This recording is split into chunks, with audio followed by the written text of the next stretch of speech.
what I've got on here, this is on my charcoal block. I've got some bits. Let me see if I can show you. This is what I make my circles from. I either use little bits of wire in different sizes to make different circles, or this is actually casting grain, which works out slightly cheaper. It's casting grain is what you use just to melt and cast pieces. I use casting grain when I do my I mix it in with old silver, recycled silver, when I do my cuttlefish casting. So these you can obviously you can either use the bigger ones on their own, or you can put several together and melt them, or whichever way you please, whichever look you're going for. But what I do with all this now, let's see if I can pick them up, is drop them. Let's pick them up first and then I'll show you what I'm doing. Is drop them into my borax flux. Let's get them all in, and then I'll show you what I do. Gosh, there's quite a lot here. I didn't realise I brought so much in. Okay, so the smaller ones I tend to group together and make bigger balls. So what we're going to do is basically melt these so that they go into balls. That's what I do first. So what I'm doing here is coating them. Let's see if I can show you what I'm doing. I'm really sorry. Right, I just get there and let's come a bit further away so you can see. Is get and drop them in the flux that I've mixed up. You can use liquid flux, it doesn't matter. I like my borax, what I'm used to. So I mix that on there, and then let's get the wire first because everything else is casting grain. Then I put them back onto my block, and then the next, oops, got that one. Put them back on here. Once they're back on there, I won't put them all on because it's all very much the same process. So I won't bore you to tears with watching me do every one. We'll stick with that, I think. So let me get you back here so that you can see what I'm doing. So they are now covered in flux. There they are. Get the torch.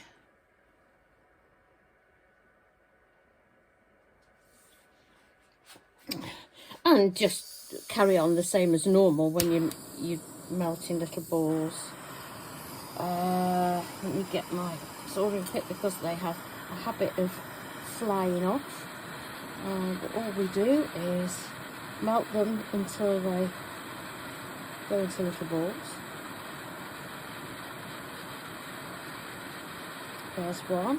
This casting grain, sometimes it's not solid, it's empty inside, so you can't always tell what size you're going to get. But yeah, you see that's gone down to a tiny little ball. But keep on going. Those we'll do together, those two. So we just want a variety of little silver balls. In all different shapes.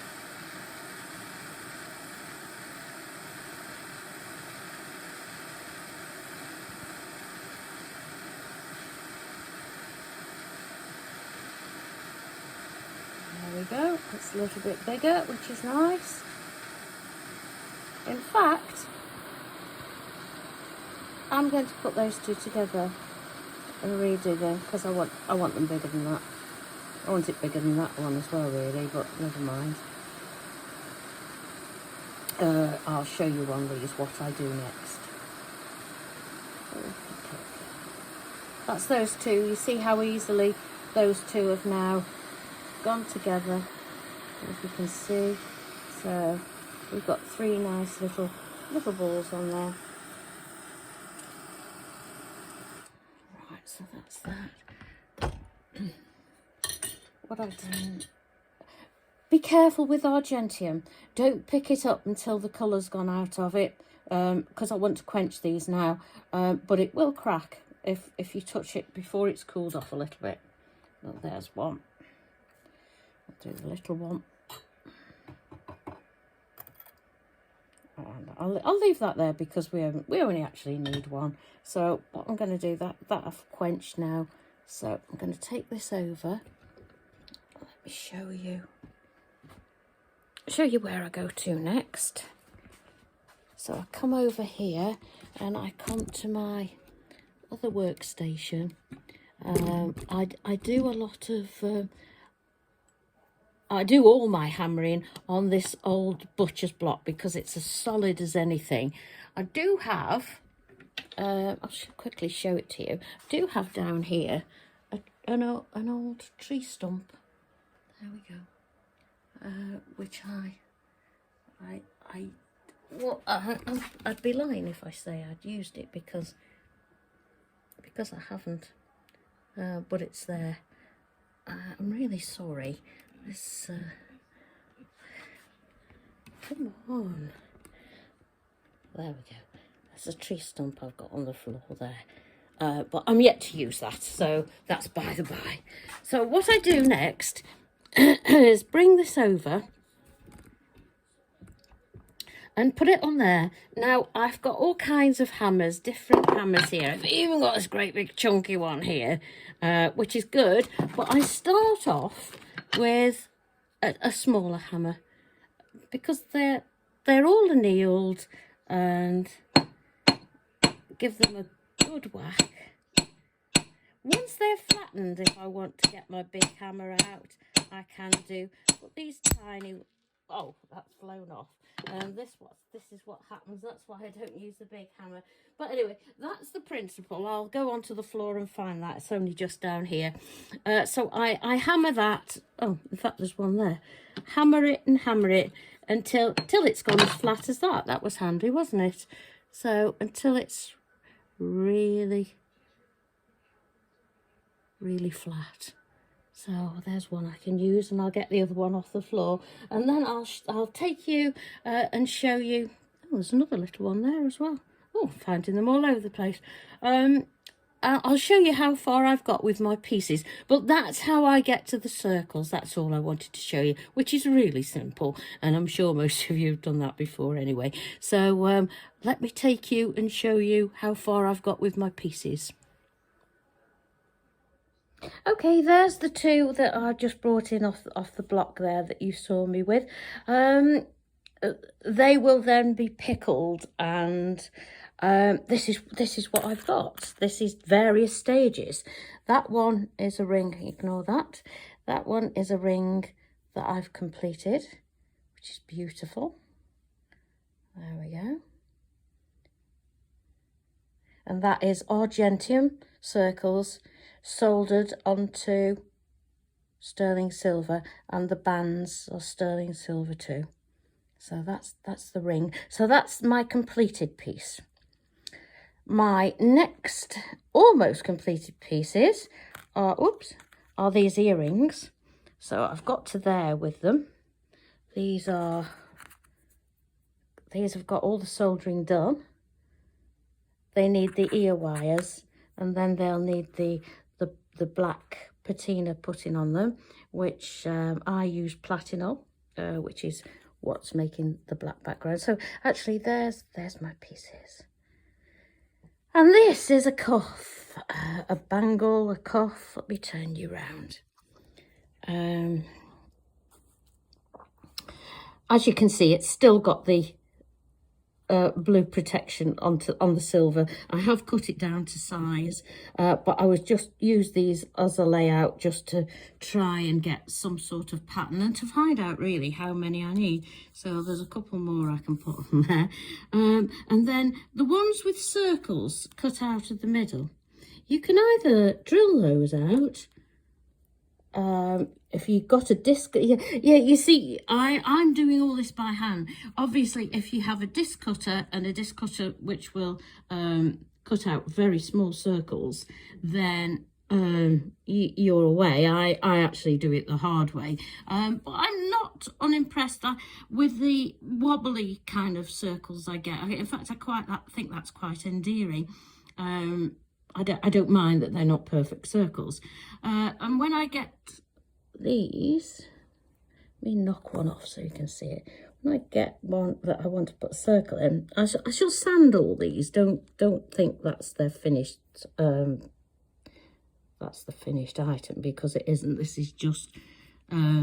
What happens next is that they'll all get fluxed and they'll all have solder put onto the back of them, and then I will sweat solder them all on to the back plate. Highly unlikely, I'm going to be perfectly honest with you, highly unlikely that they will all stay on first time. But that's fine.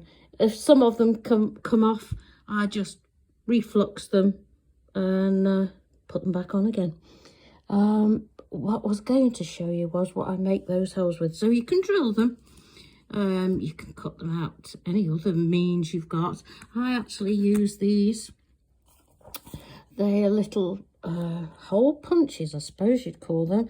Mine were from Jewellery Maker TV, and they've been a boon. They weren't very expensive. That one is 1.6 and 2.4 holes, and then I've got this one, which is 3.2 and 4mm holes, and I think there is one in between, but I don't seem to have that one for some reason. But anyway, that's where we are up to now. What I'll do next is make more circles, because I want to do a pendant as well. And the pendant will probably be, if not exactly the same, will be almost identical to the ring, I think, because that'll make a nice pendant. That's where I am. No point in showing you any more at the moment, because it's making more circles, fluxing, putting solder on. So I'll come back to you when I'm at a more interesting stage. On here, I've got my little circles. I've got them fluxed. I've got solder on them.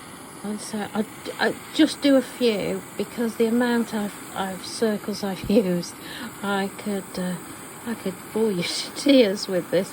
But this is what I do. I melt the solder. I'm using hard solder. Melt it onto the back of all these, and then I sweat solder these onto my piece, be it the pendant, the earrings, bracelet, ring, whichever. Just get it so that it melts. Just take a little bit longer because it's hard solder, but it's worth it. In most of the pieces, like the bracelet, the earrings, there's not much soldering after these, so hard solder is absolutely fine. So if you can see the solder, I'm not sure if you can see on camera actually, but the solder is going, so I'll leave it at that. As I say, it can be very boring to watch, so all I'm doing is melting the solder onto the back of the circles, and then I will pickle them and place them onto the piece and solder them on. Okay, so now I've fluxed, put the solder on for the sweat soldering, the ring at the back, that's finished. All I've got to do now is put those rings, those circles onto the bracelet, do ear wires for the earrings, and actually I haven't fluxed and soldered, put solder on those yet, so that's my next job. Then I shall take the blue backing off, arrange my pattern, and then solder them onto the larger pieces. So I'll come back to you when I'm ready to solder. I've got all set up on here on my tripod and on this mesh my pendant, all set up with the little bits on top.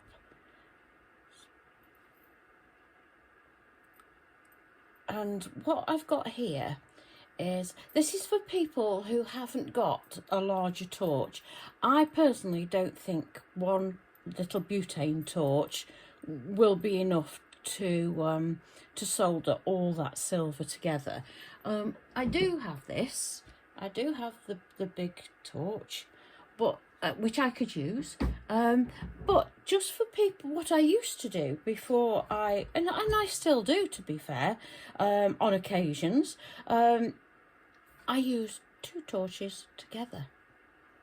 So I've got it on there, and so that I don't blow everything off the top with my flames up here, I'm going to heat it up from underneath. So that's what we're going to do today. So I'll get these fired up. There's 1. There's 2. So I'm going to come in under here and ooh, it's still bouncing about a bit, so still perhaps ease back until the flux has dried.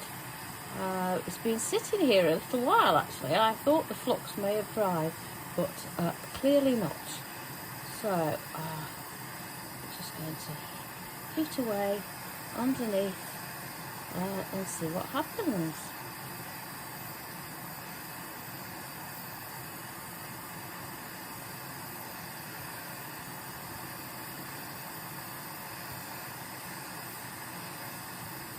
There's quite a lot of silver here, so it will take a little while. I hope you can see what I'm doing there. There's my 2 torches. Can you see the 2 flames? I'm not very tall, so I have to stand on tiptoe to look at it from above to see what's happening. So, what I'm going to do is just put one of those down. Whoops, mind you don't burn yourself, as she says. One of those is sitting on top of another one, so I'm just going to move that so that it... There are 2 things heating this up from the top. One, the smaller pieces on top are going to get hotter first, which I don't want to do. And another reason I don't want to do that is because if they do get hot, they will just ball up again and go into silver balls. We don't really want to start at the very beginning. So hopefully this won't take too long. And what I might do when we start getting hot at the bottom, like now, is put that one underneath and start working them together. So I've got one at the top and one at the bottom, and that should do us nicely, I think. Can you see it's changing colour? Solder should start flowing soon. I stand on my tiptoes, needs a little stool to see what I'm doing here. Right.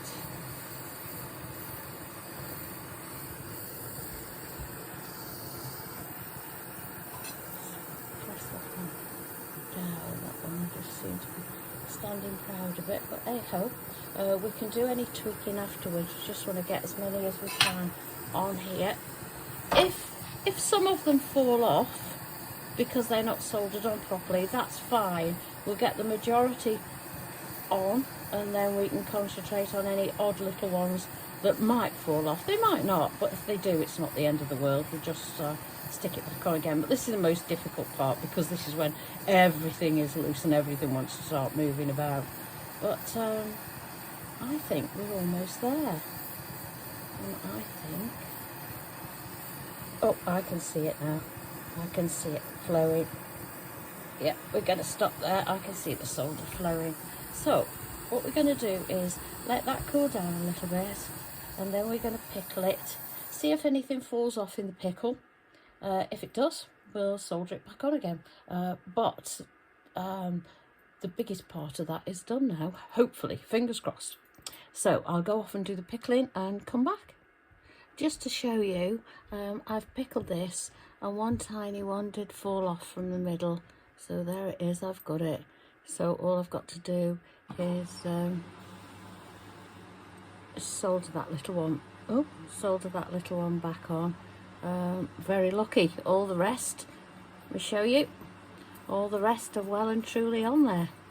So this is a pendant, so it's got to have a little bail put on the back, and if you can see at the back, take all these. I wanted some circles that overlapped because I didn't want all full circles on the front. I thought it'd look nice with part circles going off the edge, but that was my choice. But yeah, so I'll go and solder that little one back on. That shouldn't take a second.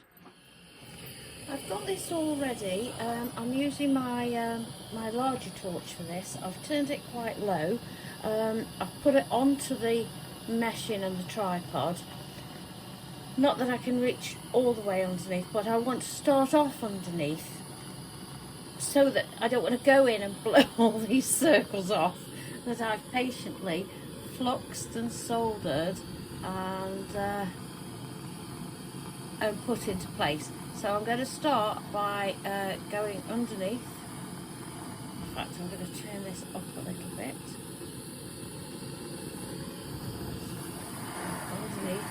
And see if I can get them all to stick on a bit.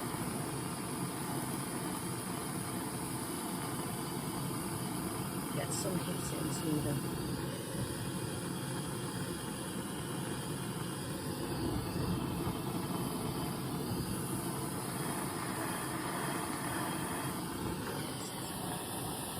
Going in from the top now. That seems to be okay. Whoops! Go in a bit more gently. Okay.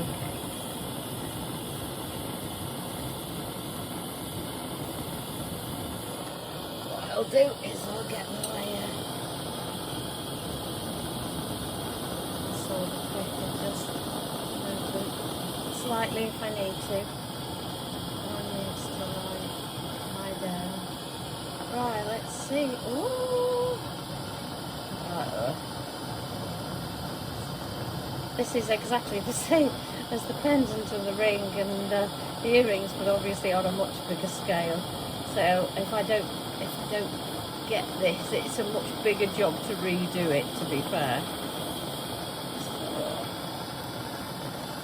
A little bit more now, get some heat onto it.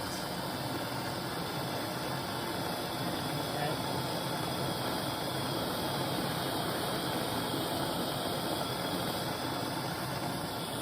A bit more from underneath. Heat up the big piece of silver that all the circles are on. Otherwise I'm going to end up with all the little balls. All my silver all balled up again, which is not what I want to do. Oh, they all seem to be settled now.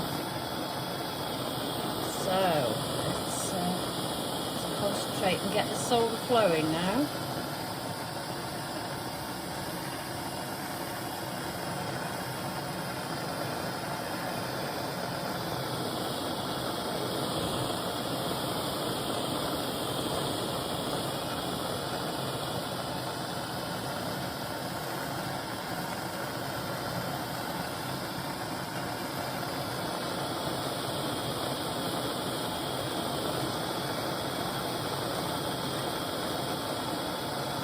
All sweat soldering, as I said. All these little circles have all had hard solder melted onto the back of them.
we go, I can see it now.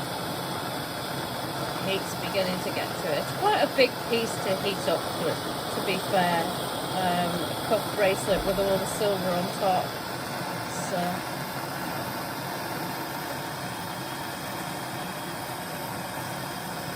want to see it flow.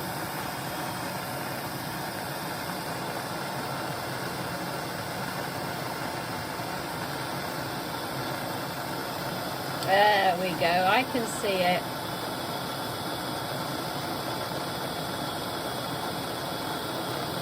One little bit more down here. Yeah, I can see it now. I'm not sure if you can see it on the camera, but that's definitely flowing now. So I'm going to turn this off and let it cool. Then it will be pickled. The edges, all the overlapping ones, which are overlapping on purpose as part of the design, I'll trim all those off and I'll show you when I've done all the tidying up bits. Thank you.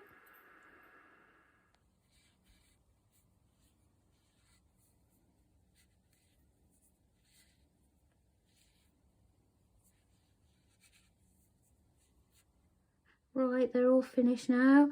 There's the ring that's already got its patina on it. Oops, that's my red phone. You've seen that one. That's pretty. Now we've got the bangle, cuff bracelet, cuff, whatever title it should have. Wasn't without its challenges, that one. This one is a pendant. It's got a little loop on the back to put a chain, or in this case a leather cord through, and that's a pair of stick earrings. So all I've got to do now is get the patina onto those 4 pieces and make some ear wires. So let's get on with the patina first. While it's drying, I can then be getting on with the ear wires. Right, I'm going to put the patina on now. This is what I use, is Platinum. I got it from Cooks and Gold. I'm in the UK, but it's called Platinum, and it is what I used on the ring, so it does leave a nice black finish. So that's what I'm going to use.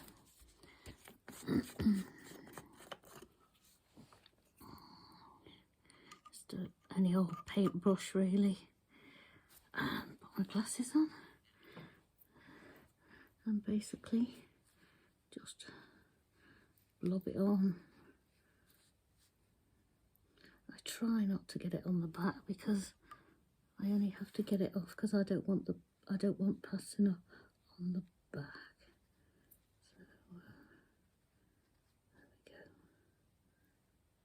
So there we go. That's that one.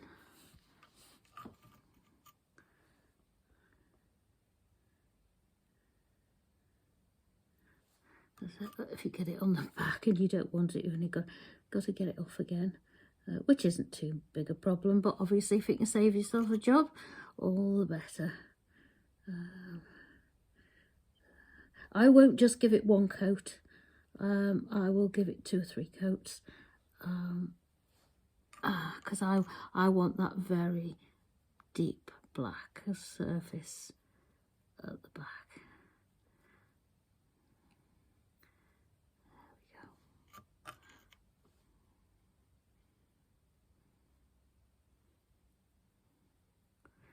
Make sure I get it in those holes because it's quite a nice contrast with the circles with holes in. If you get that black contrast in the middle. But that's basically it. If you can see, with the black inside those ones with circles in, it's a really nice contrast. So I'll get on and do the bangle, and then come back to you in a bit. What I need to do is make my own ear wires. I like to make my own ear wires for some earring findings. That is a mass-produced one, very pretty, nice little ball on the end. So I'm going to make similar. What I've got, this, I like to use 0.8 millimeter wire. I believe that's 20 gauge for the people who don't work in millimeters. And what you need to do, I'm going to make these pretty long because I'm making them for stick earrings. Well, you can make them as long as you like. This piece is 4 inches long, and I'm going to bend it in half. It's 4 inches long. I don't know if you can see, but maybe this white background actually isn't the best. Never mind. We'll see where we can go. So what I've got here, I've got some little pliers. So push those together. I've also got some parallel pliers, and just squeeze those two ends together as much as you can. This is the way I do it anyway. The reason, I should have said, the reason I've got such a long piece is because I folded it in half, because I'm going to make both earring wires at the same time, so that they are hopefully identical. So that's the plan. Now because I've done that, they have closed up, but let's see if we can straighten those out a little bit. Right, then what we're going to do next is squeeze those. Can you see, I wonder? I hope so.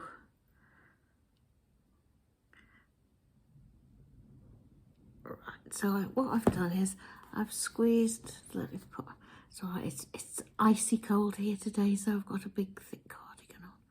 So I've squeezed those two ends together, and then I'll have to straighten those out. But at the moment, we've basically got our one piece of wire that's been bent in half, basically. And what we're going to do next is get our, well, what I'm using is these stepped braille making pliers. It doesn't matter, you can use round nose pliers, you can use whatever you've got really, to be fair. So what I'm going to do is put those in there so that the end is just about peeping through, and then I'm going to bend that round until it's touching. So I've got a full circle.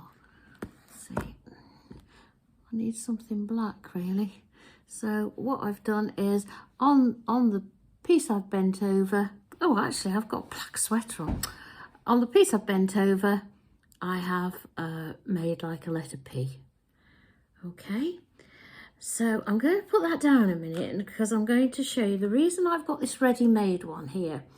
It's good to have some kind of template. It's not absolutely necessary, but I think there's a lot of us got a fair few of these kicking around in our studio. But if you haven't got one, it doesn't matter. The only reason I've got it here is because I wanted to just try it in my pliers to see how. Now you see that one is too big. I just wanted to make sure I'd got the right sort of size pliers. But even that doesn't matter, because if you don't have pliers, you can use a pencil, you can use a paintbrush, you can use actually whatever you've got. You've got like a cylindrical mascara or whatever. There are loads of things around the house, but I happen to have these, and that does seem to be the perfect shape. Okay, so what I'm going to do is I'm going to put this, let me see if I can show you, so that P, now got to make sure I've got that facing the right way. Let me think about this. No, I want the P facing away from that mandrel. Yeah, because I'm going to bend it over that way. So what I'm going to do is then bend these 2 wires together like that until they touch at the back. As I say, I've got flatten that out a little bit. That's it. So what I've ended up with is that. Let me put it against my sweater. So I've got a nice, and they are long. The tails are long, but you can have those however long you want. It doesn't really matter. So what you do now is actually just level that up a little bit. There we go. So what we do now, we get our cutters, get the flat side, and we just take off, just snip off that very end bit where the 2 wires are joined together. There we go. And by magic, you've ended up with 2 ear wires. Okay, you can just get your little pliers and close those up again like that. So this is where we're going with this. So we've got a nice ear wire, which you can cut then to any length you like. And then when you've cut it to your desired length, you can just kick out the bottom, like this. Just kick out the bottom like that, so it sits safely, and either file with a file, sandpaper, emery board, a cup burr, if you've got a cup burr on the end of your Dremel or your Fordham or whatever you use. But if you haven't got any of those things, don't worry, it really doesn't matter.